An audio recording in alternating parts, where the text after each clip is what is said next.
What up, everybody? What up? What's happening? How's it going?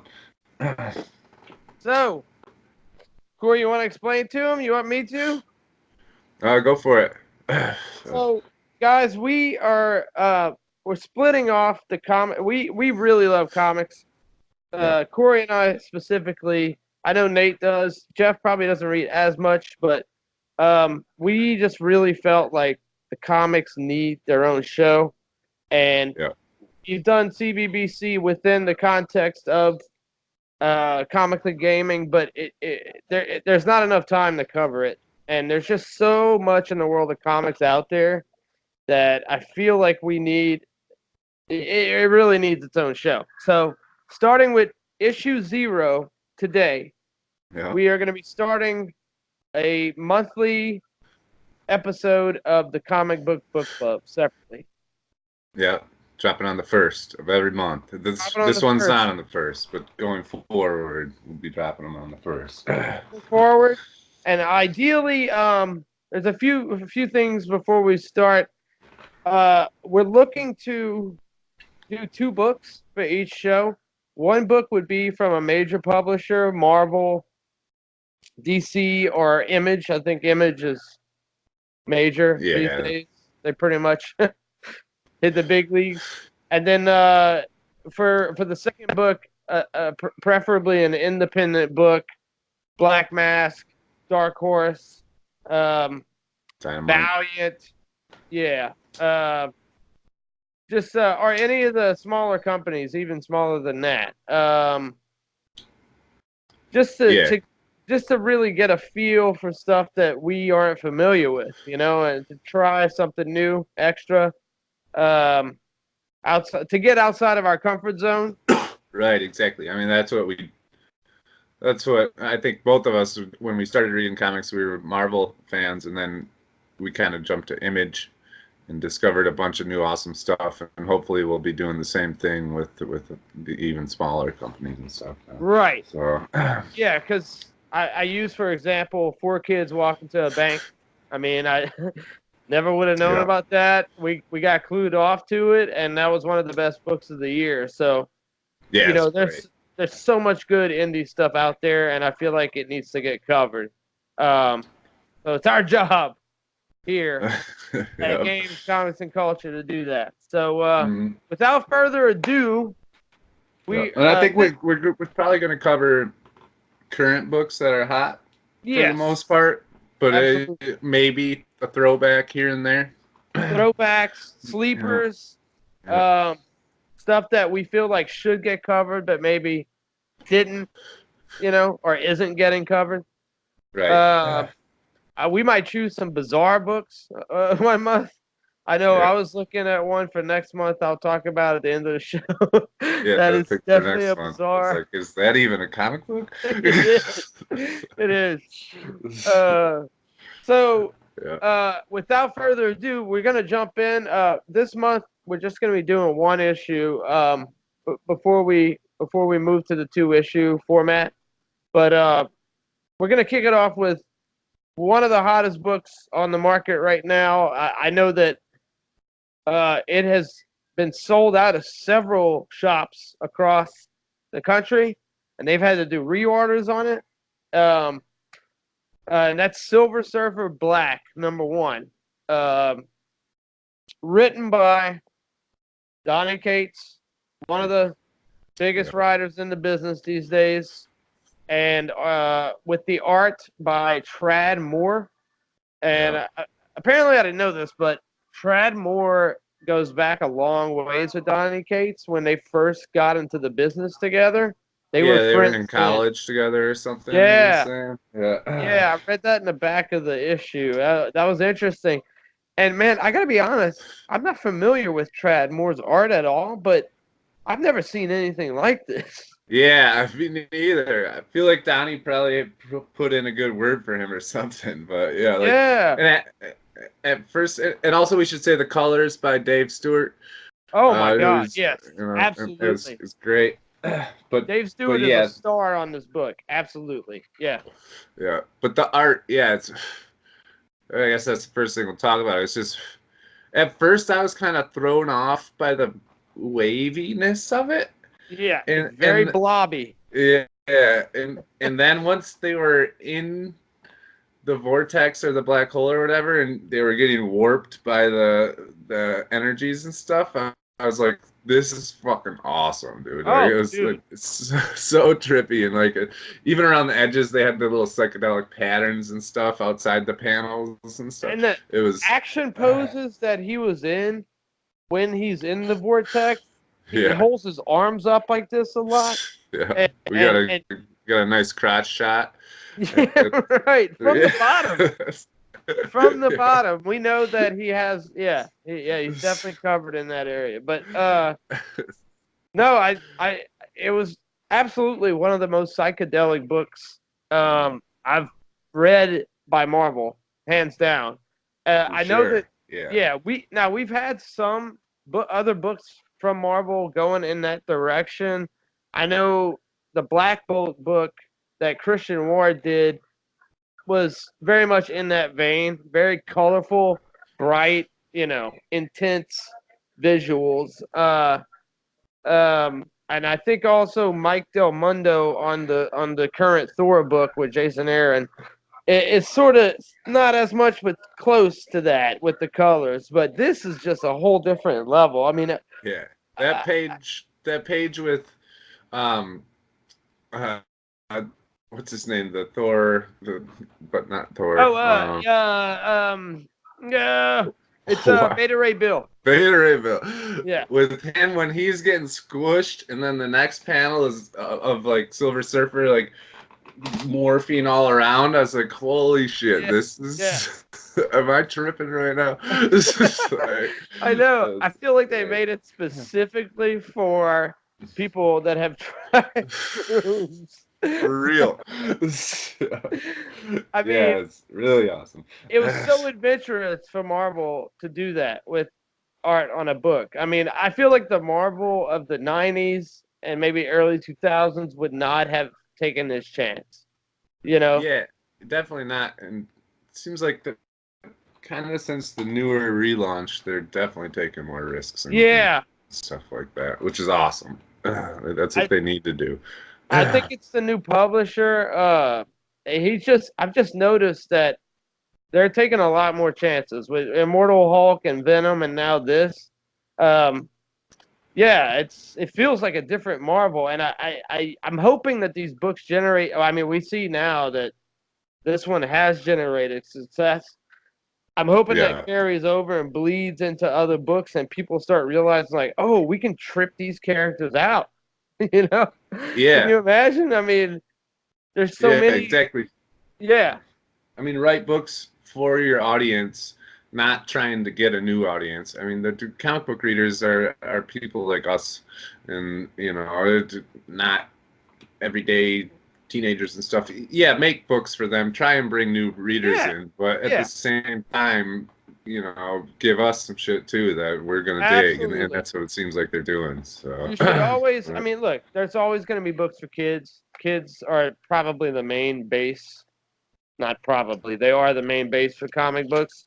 But yes, absolutely. I mean, comics have gotten to the point where they're an art form now. They're not just, you know, children's lit. yeah, They've become serious.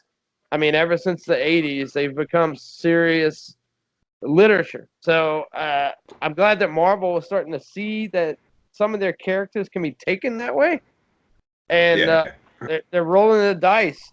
And I gotta say, also beyond the art, I mean, Donny Cates just fucking writes his ass off again. I mean, yeah, holy shit, dude! Like yeah. easily one of the best single issue books of the year for me thus far. Yeah, I mean, a lot of stuff to talk about it. Just how it started off as him saying people see him as death. That's one of the things I've always like thought about with Silver Surfer is like, is he really a hero when he's the Herald of Galactus, the Right, devourer of worlds? killing Like, entire populations. yeah, Yeah. and it seems like is he a hero? And I don't think he's kind of like one of those neutral characters. Like, he does a lot of great things, but he also is the Herald of Galactus. Yeah. Like, so I mean, it's to be fair, he's enslaved, so it's not a choice on his part to do it, but he is committing heinous acts. It's just a messed up situation. I mean, yeah, you have slavery, you have like genocide, and what's funny is like those are things that Marvel just kind of hinted at and didn't really take seriously, but those are serious topics. totally. Like, Yeah, and I'm glad that Donny Cates like used that and basically called attention to it and said, look, this is what's happening when Galactus eats a planet. yeah, This is what's happening.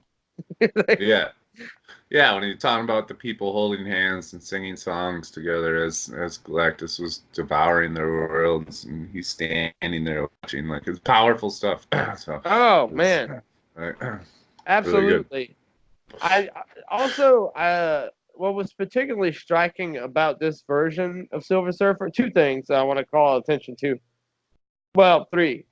His eyes were fantastic. I mean, Yeah, his eyes were awesome. man, They definitely popped out to me. so Like, yeah, so striking. Every panel where you saw his eyes, it was just like it grabbed you. I mean, like, yeah, holy shit. that's what you gotta give part of that to Trad Moore, the Brad artist, for Moore. that. I mean, he did a And then, great job showing the emotions and oh using the yeah, eyes. God.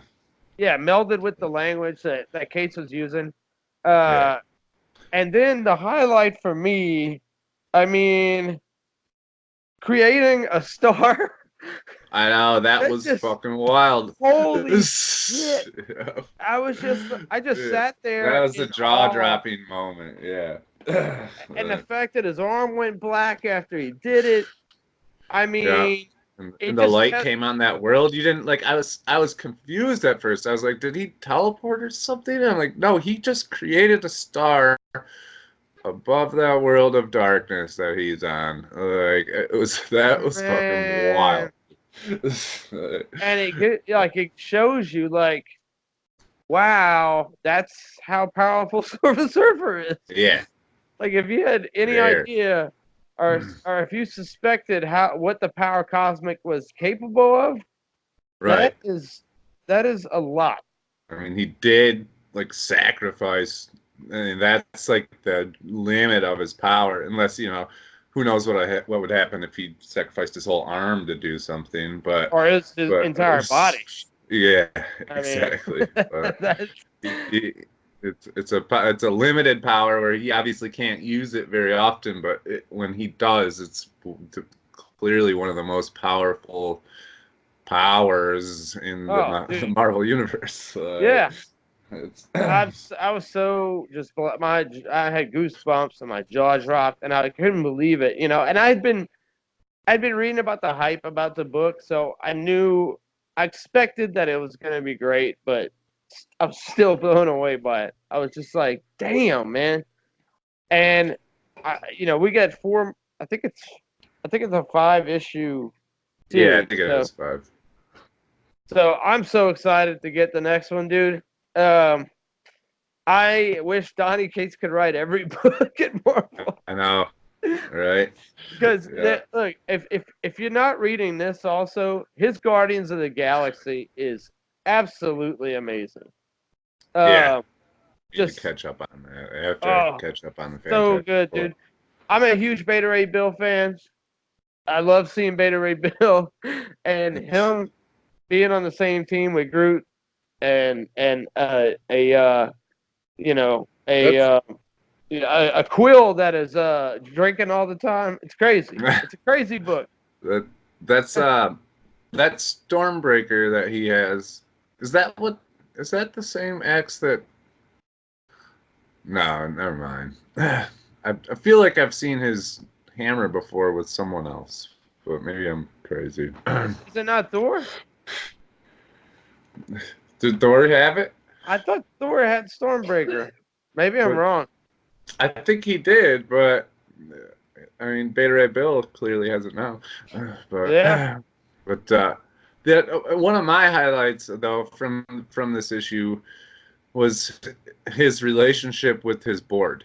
Like, Oh yeah. when he first summoned it, and he was like, "Let's get there quickly," and then blasted off. And then when it was with him in his fight, and how he said, there may not be another person in this universe, but I never fight alone. And his fucking surfboard comes flying in. I was like, that's awesome. Like it almost. I always considered it just kind of like part of him that he just kind of spawned and surfed around on, but Yeah. he really brought it to a new level as almost its own entity, and Like a sentient, yeah. weapon. Yeah. Yeah. Almost like a D&D sword, that's got its own mind.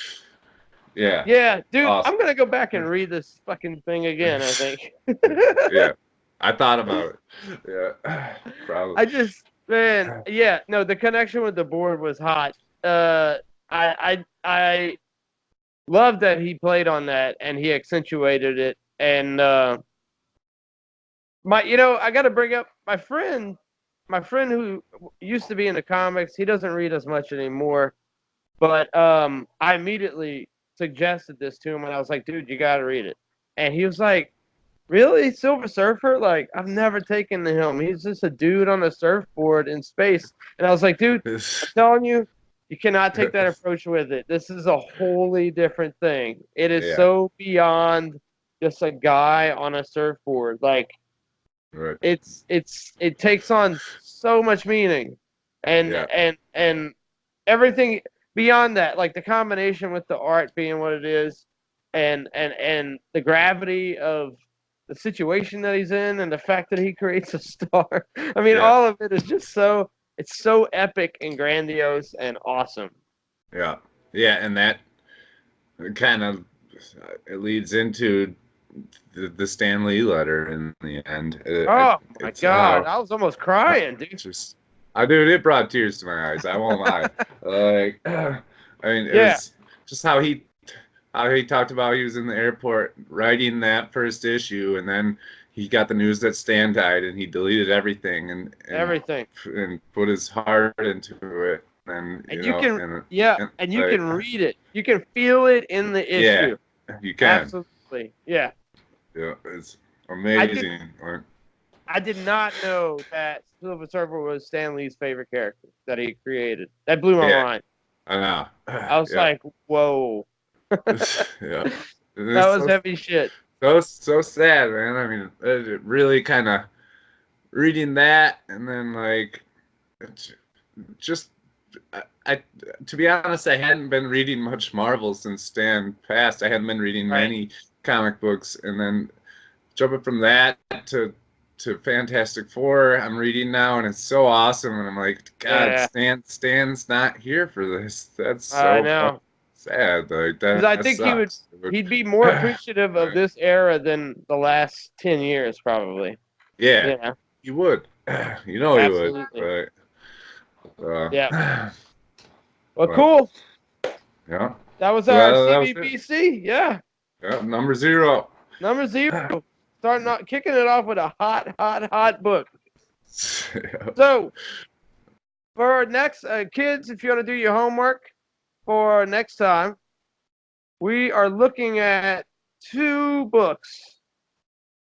Number 1. 2 number 1s. 2 number 1s. We're going to kick it off with Thumbs, number 1.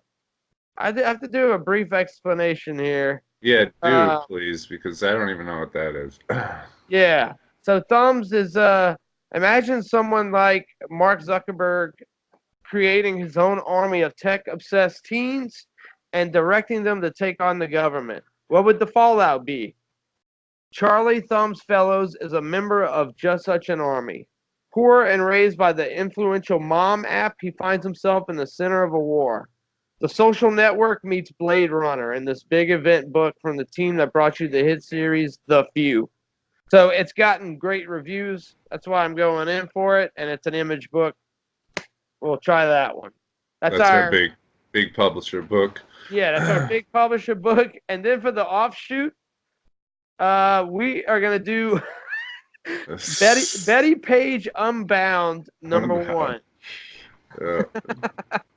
Which I had trouble searching for it originally when you told me it. I searched Bettie Page Unlimited, and there was 0 results. It was just weird pin-up Bettie Page pictures, and then I looked back and it was Unbound, and I found it. But, dude, it sounds insane. It's not just like your typical. It really sounds crazy. Dynamite Entertainment publishes it. It says, when you step through an interdimensional gate, the results are unpredictable. Sometimes you find yourself in a bikini made of coins with a sword in your hand.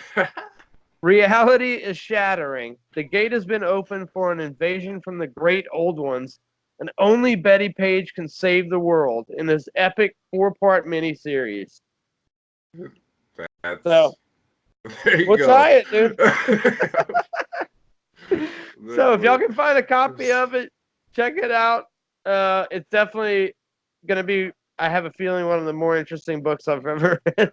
Yeah. So either way, whether it's good or bad, it's absolutely.